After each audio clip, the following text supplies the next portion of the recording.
Welcome back to the recent Grad Survival Guide.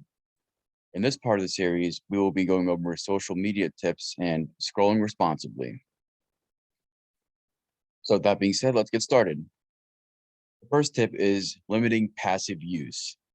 So passive use is idly scrolling without interacting with friends and family and is associated with higher levels of depression, whereas actively communicating fulfills a sense of connectedness. Taking breaks. Take breaks from social media, the news, and screens in general throughout the day. Go outside for fresh air and stay engaged in other hobbies to avoid feelings of technology and screen fatigue. Avoid doom scrolling. Overexposure and consumption of negative news can lead to increased fear, anxiety, stress, and negative mental health outcomes.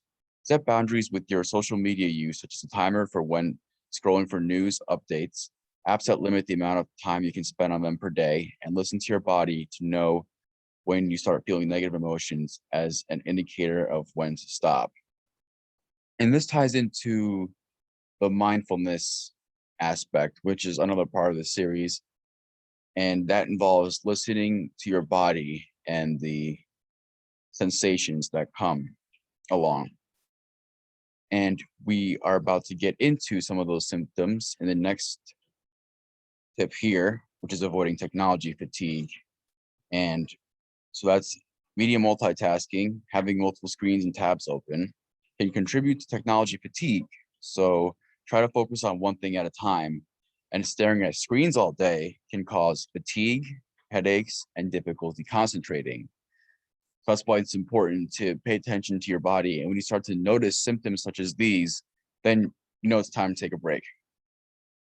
Dark mode can reduce the amount of blue light on screen, and using social media to stave off boredom is not satisfying. Make times for activities that fulfill you and genuinely make you happy.